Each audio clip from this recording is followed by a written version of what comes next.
സ്വാഗതം ടോക്ക് ഷോയിലേക്ക്. അന്ന് പരിപാടിക്ക് നിർമ്മാതാവ് പി വി ഗംഗാധരൻ സാർ വന്നപ്പോൾ റീജിയണൽ ചാനലിൽ നടത്തിയ അഭിമുഖത്തിൽ അദ്ദേഹം പറയുണ്ടായി, സിനിമയിലേക്ക് എന്തായാലും ശ്രീ സുധീർ കടലുണ്ടിയെ കൊണ്ടുവരാൻ ഞാൻ വ്യക്തിപരമായി എന്തായാലും ശ്രമിക്കും എന്ന് പറഞ്ഞു. അതിനെക്കുറിച്ച് എന്താണ് പറയാനുള്ളത്? സിനിമ മേഖല എൻ്റെ മേഖലയാണെന്ന് എനിക്ക് തോന്നുന്നില്ല. അതിൽ പശ്ചാത്തല സംഗീതമായിട്ട് വർക്ക് ചെയ്യാൻ സന്തോഷമുണ്ട്. അദ്ദേഹത്തിൻ്റെ ക്ഷണം വന്നാൽ തീർച്ചയായിട്ടും കരുതുന്നത് നമുക്ക് ഒന്ന് രക്ഷപ്പെടണം. ഈ ഇതുകൊണ്ട് നമുക്കൊന്ന് എന്താ പറയുക, സാമ്പത്തികമായിട്ട് തന്നെ പറയാം, ഒന്ന് രക്ഷപ്പെടാനുള്ള ആഗ്രഹമുണ്ട്.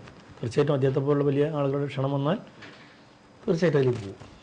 തബലയുടെ ഒരു റൂൾസിനെ പറ്റി ഒന്ന് പറയാം, നമ്മുടെ പഠിക്കുന്ന ഘട്ടങ്ങൾ.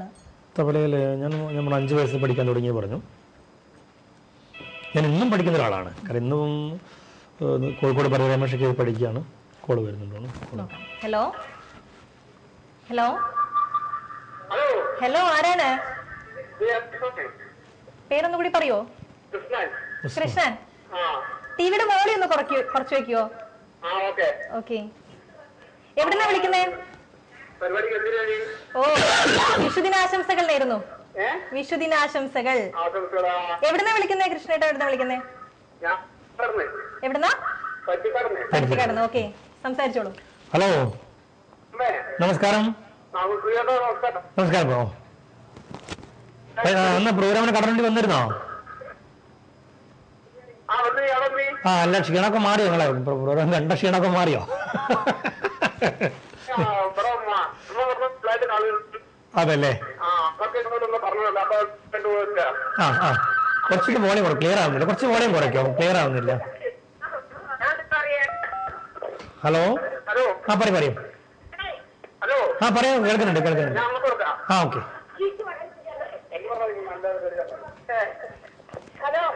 ആരാണ്? ഓ, സന്തോഷം. അത് പറഞ്ഞ സന്തോഷം കേട്ടോ. നിങ്ങളെല്ലാവരും പ്രാർത്ഥനയുണ്ടെന്ന് അറിഞ്ഞാൽ സന്തോഷം കേട്ടോ. നമ്മൾ കടലുണ്ടി വന്നിരുന്നു. നിങ്ങൾ കടലുണ്ടി വന്നിരുന്നോ? ഓക്കെ. പിന്നെ വീട്ടിലിരുന്ന് കാണാനുള്ള ചാൻസ് നമുക്ക് റീജിയണൽ ചാനൽ ഉണ്ടാക്കി തന്നിട്ടുണ്ടല്ലോ. ഓക്കെ. ഓ, ശരി. വിളിച്ച സന്തോഷം കേട്ടോ. ഓക്കെ കൃഷ്ണ ചേട്ടാ, വളരെ നന്ദി. അപ്പോൾ നമ്മൾ പറഞ്ഞു വന്ന തബലയുടെ ആ ഒരു ഘട്ടങ്ങൾ അത് 5 വയസ്സോടെ തബല നമ്മൾ അടുക്കും തോറും ശരിക്ക് ദൂരം കൂടുന്നൊരവസ്ഥയാണ്. നമുക്ക് പഠിച്ച് തീരുക എന്നുള്ളൊരു സംഗതിയില്ല. ചെല്ലും തോറും ഇങ്ങനെ ദൂരം കൂടും. അത് പൊതുവെ കലാവിഷയം എങ്ങനെയാണല്ലോ. പക്ഷെ ഇന്ന് ഇപ്പം ഞാൻ പഠിക്കുന്ന ഭരതരായ മാഷ കീഴിൽ നല്ലൊരു വിദ്യാഭ്യാസം. കാരണം ശരിക്കും അതിൻ്റെ ആധികാരികമായിട്ട് പഠിക്കാൻ പറ്റുന്നുണ്ട്. ശരിക്ക് അദ്ദേഹം കൂടുതൽ എനിക്ക് കാര്യങ്ങൾ പറഞ്ഞു തരുന്നുണ്ട്. ക്ലാസ്സിൽ അയ്യപ്പേട്ടനും ഭരതരായ മാഷൊക്കെ കോൾ. ഹലോ, ആരാണ് വിളിക്കുന്നത്? വിപിന ചാലിയർന്ന്. വിഷുദിനാശംസകൾ വിപിന. ഓക്കെ, എന്ത് ചെയ്യുന്നു വിപിന? MS ചെയ്യണം. സുധീറിന്റെ സംസാരിച്ചോളൂ. നമസ്കാരം. സുധിയാണ്, പറയൂ. പറയുമോ, എന്താ സ്ഥിതി? അഭിപ്രായം എന്താ? ഓ, സുഖാണ്. ഞങ്ങൾ പരിപാടിക്ക് 5 ദിവസം ഉണ്ടായിരുന്നു. ഓ, എന്താ നിങ്ങളെ അഭിപ്രായം? അടിപൊളിയായിരുന്നു, നന്നായിരുന്നു. പിന്നെ സുധിയേട്ടാ അവിടെ ഒരു മെസ്സേജ് ഉണ്ടല്ലോ, മാനവ മൈത്രി. അതെ. അത് ശരിക്കും അവിടെ കാണാൻ കഴിഞ്ഞു. ഓ, തീർച്ചയായും. അത് ഞാൻ ഏറ്റവും കൂടുതൽ സന്തോഷിക്കുന്ന ആള് ഞാനാണ്. കാരണം നിങ്ങൾ കാണുന്ന ഒരു വ്യൂ പോയിന്റ് എന്നിലൂടെയാണല്ലോ. ഞാൻ നിങ്ങളെ തിരിച്ചങ്ങോട്ടാണ്. എങ്ങനെ? വേറൊരു പരിപാടിക്ക് കാണാത്തൊരു അച്ചടക്കാണ് ജനങ്ങൾ. തീർച്ചയായിട്ടും. അതും അവിടെ വളണ്ടിയർ ആവശ്യമില്ലാത്ത അവസ്ഥ. എല്ലാവരും ഇത് സ്വന്തം ഒരാളായിട്ട് ഏറ്റെടുത്തിട്ട് നമ്മളത് ചെയ്തു അല്ലേ? പ്രത്യേകിച്ച് എത്ര ആളുള്ള ഒരു പരിപാടിയായിരുന്നു. അതെ. ഭയങ്കര നല്ല പരിപാടിയാണ്. മോളെ ചാലിയത്ത് വീട് എവിടെയാണ്? ചാലിയത്ത് സുധീരനെ അറിയാം. യുക്തിരാജിനെ അറിയാം. അറിയാം. അയ്യോ. യുക്തിരാജ് എന്നെ മിമിക്രി ഒക്കെ ആയിട്ട് എന്റെ കുറെ പ്രസംഗമൊക്കെ അടിച്ചു മാറ്റുന്ന ആളാ. ഓ, ഞാനിപ്പോ ഇവിടെ നമ്മള് സൂര്യ പഴഞ്ഞണ്ടൂരിന്റെ വാർഷികത്തിന് വൈകിട്ട് അവിടെ വരുന്നുണ്ട്. ക്രസന്റ് സ്കൂൾ വരുന്നുണ്ട്. യുക്തിരാജ് ഉണ്ടാകുമ്പോൾ എനിക്ക് പേടിയാണ് പ്രസംഗിക്കുമ്പോഴേക്ക്. അതുകൊണ്ട് അപ്പടി കോപ്പി അടിച്ചിട്ട് നമ്മുടെ പല വേദിയിലടിക്കും. ഇന്ന് വൈകിട്ട് വരും. കാരണം അവിടെ വലിയൊരു ഭാഗ്യം എന്ന് വെച്ചാല് AP ബാവാക്ക, സോമൻ ഡോക്ടർ, പുരുഷൻ കണ്ട് ഇവരെ കൂടെ ഇരിക്കുക എന്ന് പറഞ്ഞാൽ തന്നെ വലിയൊരു ഭാഗ്യം. നമുക്ക് അവരുടെ കൂടെ വേദി പങ്കിടുക, നമ്മളെ ജനങ്ങളെ മുന്നിൽ ഇരിക്കാനുള്ളതാണ് എന്താ പറയാ, വല്ലാത്തൊരു ഭാഗ്യം കേട്ടോ. അപ്പൊ അവിടെ തീർച്ചയായും കാണണം.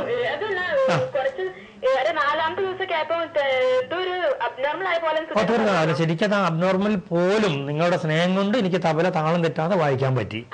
കാരണം അത് നമ്മളെ കടലുണ്ടിയിലെ ഉസ്മാൻ ഡോക്ടർ പറഞ്ഞു, സാധാരണ ഒരാൾക്ക് 2 ദിവസമേ ഉറക്കൊഴിയാൻ പറ്റൂ. 3-ാം ദിവസം ഒന്നുകിൽ തല കറങ്ങി വീഴും, അല്ലെങ്കിൽ ഈ പിച്ചും പയ്യും പറയാൻ പറയില്ലേ, ആ ഒരു അവസ്ഥ ഉണ്ടായിട്ടുള്ളൂ. പക്ഷെ അതൊന്നൊക്കെ നിങ്ങളുടെ സ്നേഹം കൊണ്ട് നമുക്ക് തരണം ചെയ്തിട്ട് ഇത് 101 മണിക്കൂറിന് പുറത്ത് വായിക്കാൻ പറ്റും. യുക്തിരാജിനോട് അന്വേഷണം പറയട്ടോ. യുക്തിരാജിനോട് അന്വേഷണം പറയണം. ശരി മോളെ, വൈകിട്ട് കാണാം. ഓക്കെ. വിപിന ചേച്ചി, വളരെ നന്ദി. അപ്പോൾ വേറെ എന്തെങ്കിലും ഇൻസ്ട്രുമെന്റ്സ് പഠിച്ചിട്ടുണ്ടോ സുധീർ? ഞാൻ മൃദംഗം പഠിച്ചിട്ടുണ്ട്. മൃദംഗം ചേർത്തല ശ്രീകുമാരവർമ്മ സാറിൻ്റെ നിന്നാണ് പഠിച്ചത്. പക്ഷെ അത് ശരിക്കും ഇതിലേക്ക് തന്നെ അത് ഒഴിവാക്കിയിട്ട് ഒന്നിലേക്ക് തന്നെ നമ്മൾ ശ്രദ്ധ കേന്ദ്രീകരിക്കേണ്ടായത്. Next caller. ഹലോ ഹലോ, ആരാണ് വിളിക്കുന്നത്?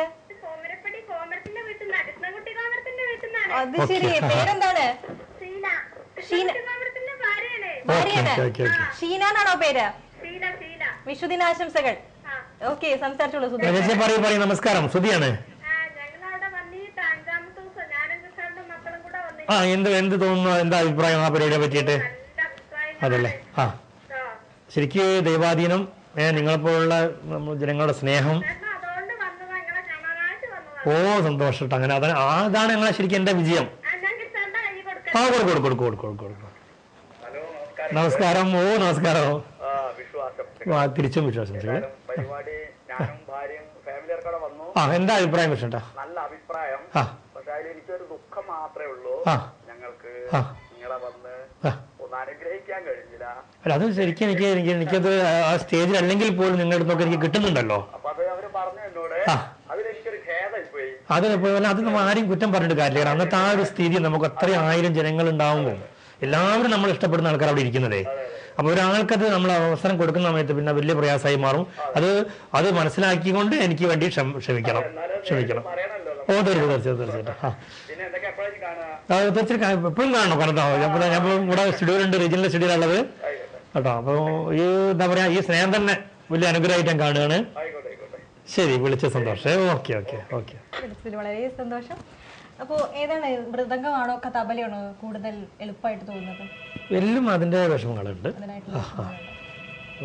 ഏത് ഇൻസ്ട്രുമെന്റ് എന്നല്ല, ഏതൊന്നും ചെയ്യും നമുക്ക് അതിന്റെ അത് ചെയ്യുമ്പോൾ നമുക്ക് അതിന്റെ വിഷമം അറിയുള്ളൂ. ഏതാണെങ്കിലും. Next caller. ഹലോ, ആരാണ് വിളിക്കുന്നത്? ചാലിയത്ത് ആരാണ്? മോഹൻദാസിന്റെ വീട്ടിൽ നിന്ന്. മോഹൻദാസ് ആണോ? അതാരാ മോനേട്ടാ? നമസ്കാരം. എവിടുന്നാ വിളിക്കണേ? പറയൂ. മോനേട്ടൻ്റെ അവിടെ നമ്മളെ റിലേഷൻ കൂടിയാണ് മോനേട്ടനെ. പറയും. വിഷു എന്താ, റീജിയണിന്റെ മുന്നിൽ നിങ്ങളെ മുന്നിൽ ഇങ്ങനെ ഇരിക്കുകയാണ്. ഏറ്റവും കൂടുതൽ സന്തോഷത്തിലാണ്. അവിടെ മോൻജിയൊക്കെ ഉണ്ടോ? മോനേട്ടനൊക്കെ ഉണ്ടോ? മോൻജിയൊക്കെ ഉണ്ടോ അവിടെ? ഇല്ലല്ലേ? അതല്ലേ, നമ്മളെ ഫോക്കസ് ചാലിയത്തിന്റെ ആൾക്കാർ മൊത്തം ഉണ്ടാവും അവിടെ അല്ലേ? ഓക്കെ. ഫോക്കസിനോട് ഈ അവസരത്തിൽ ഞാൻ എന്റെ ഒരു നന്ദി പറയാണ്. രേഷ്മ മോളെ പറയുവാണേ. രേഷ്മക്ക് കൂടെ പാടി തന്ന കുട്ടിയാണ്, കുറെ കൂടെ വരുന്ന കുട്ടികളാണ്. ഇവിടെയൊക്കെ എന്താ പറയാ, പാട്ടിന് വലിയ ഇതാണ്ട്. പറയുവാണേ. സുഖായി. വിഷുദാ നിങ്ങളെ മുന്നിൽ ഇങ്ങനെ നിൽക്കുകയാണ്. ഓരോ വീട്ടിലുണ്ട് ഇപ്പം നമ്മുടെ റീജിയണൽ ചാനലിന്റെ. മോളെന്താ അഭിപ്രായം നമ്മളെ പരിപാടിയെ പറ്റിട്ട്? കണ്ടിരുന്നു. ഓക്കെ, ശരി മോളെ, വിളിച്ച സന്തോഷം. ഹലോ, രേഷ്മ വിളിച്ചതിന് വളരെ നന്ദി.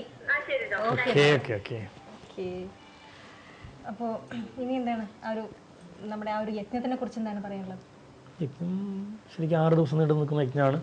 ഇത് തുടക്കത്തിൽ തന്നെ ഇത്രയും ചെയ്യാൻ പറ്റുന്നുള്ള സംശയങ്ങൾ എല്ലാവർക്കും ഉണ്ടായിരുന്നു. അപ്പം അന്നൊക്കെ എൻ്റെ ഒരു ധൈര്യം ഈ ജനങ്ങളാണ്. പിന്നെ നമ്മൾ വിശ്വസിക്കുന്ന ആ ഒരു ശക്തി കഴിയുന്നുള്ളത്, അത് തീർച്ചയായിട്ടും അതിൽ ഞാൻ വിജയിച്ചിട്ടുണ്ട്. തീർച്ചയായും തമാശ രൂപത്തിലൊരു ചോദ്യം ചോദിച്ചോട്ടെ ഞാൻ.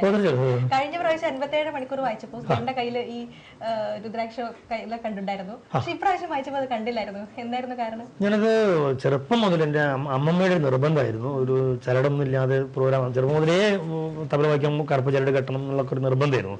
അല്ലെങ്കിൽ തിരിച്ചു വന്ന് ഒഴിഞ്ഞിങ്ങനെ ഇടുക. അപ്പോൾ ഈ പ്രാവശ്യം ഇത്രയും അധികം ഉള്ളതുകൊണ്ട് ഞാൻ ഇത് കഴിഞ്ഞ പ്രാവശ്യം കുറേ നീരൊക്കെ വന്ന് കുറേ മോതിരമൊക്കെ കട്ട് ചെയ്തു സ്റ്റേജിൽ വെച്ചിട്ട്. അപ്പം അതുകൊണ്ട് കംപ്ലീറ്റ് അത് ഒഴിവാക്കി. അപ്പം അതിൻ്റെ സത്യത്തിൽ എനിക്കൊരു ശക്തി കുറഞ്ഞു പോയെന്നൊരു സംശയം ഇല്ല. കാരണം ഇതൊരു എനർജിയാണ് ഇത് സത്യം. എനിക്ക് ഒരു വിശ്വാസത്തിന്റെ ഭാഗമൊന്നുമില്ല, ഒരു രസം നൽകിയിട്ടാണത്.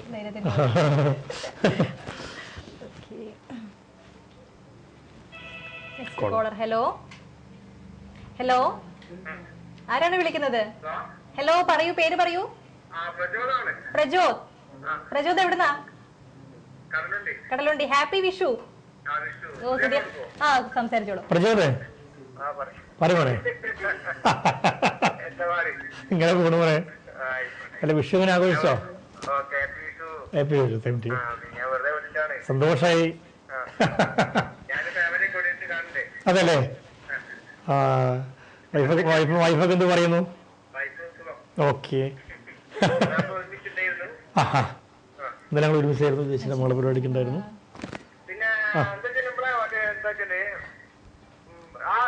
നമ്മുടെ പ്രോഗ്രാമിന് ത്രൂ ഔട്ട് ഫോട്ടോ എടുത്ത ആളാണ് ഈ പ്രചോദിട്ടം. നമ്മളെ മുന്നൊരു ചിത്രവർണ്ണ സ്റ്റുഡിയോന്റെ ആളാണ്. ആ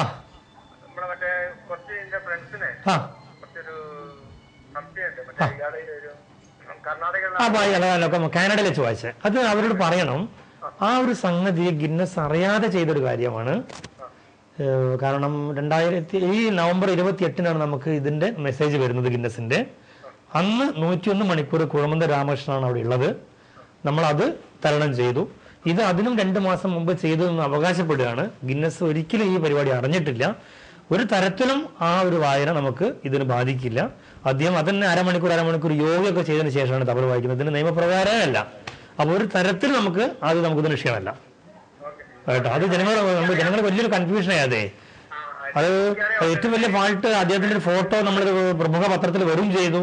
അത് ആ ഫോട്ടോയില് ഗിന്നസിന്റെ ലോഗോ വരെ ഉണ്ട്. കാരണം ഞാൻ പോലും പറയാൻ കാരണം ഗിന്നസിൽ ഓൾറെഡി ഉള്ള ആളാണ്. ആ ലോഗോ ഉപയോഗിക്കാൻ പാടില്ല. നമ്മുടെ സ്റ്റേജിൽ പോലും ഗിന്നസിന്റെ ലോഗോ ഉപയോഗിക്കാൻ പാടില്ല. ഒരു സംഗതി ഉപയോഗിക്കാൻ പാടില്ല. അദ്ദേഹം ലോഗോ വെച്ചിട്ടൊക്കെയാണ് അത് ഏറ്റവും വലിയത് കംപ്ലൈന്റ് കൊടുത്ത് അത് വലിയൊരു പ്രത്യാഘാത അദ്ദേഹത്തിന് നേരിടേണ്ടി വരും. ഒരിക്കലും ചെയ്യാൻ പാടില്ല. അപ്പൊ ആ ഒരു തബല വായന നമുക്ക് ഇതിലൊരു തരത്തിലും ഇതിൽ എഫക്ട് ചെയ്യില്ല. അത് വലിയൊരു കൺഫ്യൂഷൻ നമ്മൾ സ്നേഹിക്കുന്ന ജനങ്ങൾക്ക് വല്ലാതെ പ്രയാസം ഉണ്ടാക്കിയിട്ടുണ്ട്. ഒരിക്കലും അത് ആ ജഗദീപ് സിംഗിന്റെ തബല വായന നമ്മളെ ഈ 101 മണിക്കൂറിൽ ഒരു തരത്തിലും ബാധിക്കില്ല. ഓ, ആ പ്രചോദ ചോദിച്ച വളരെ നന്നായി മോനെ. അല്ല, ഇന്നലെ യാത്രാക്ഷീണം വല്ലാതെ വന്നോ ഇന്നലത്തെ? അല്ല, ചേച്ചിയുടെ മകളെ നിശ്ചയമായിരുന്നു. ഞങ്ങളെ ഒരുമിച്ച് പ്രചോദൊക്കെ കൂടി ഉണ്ടായിരുന്നു. ശരി വേണം കേട്ടോ. ഹാപ്പി വിഷു. ഓക്കെ. ടോക്ക് ഷോയിലേക്ക് പ്രേക്ഷകർക്ക് ഇനിയും വിളിക്കാവുന്നതാണ്. അതിനു മുമ്പ് ഒരു ചെറിയ ഇടവേള.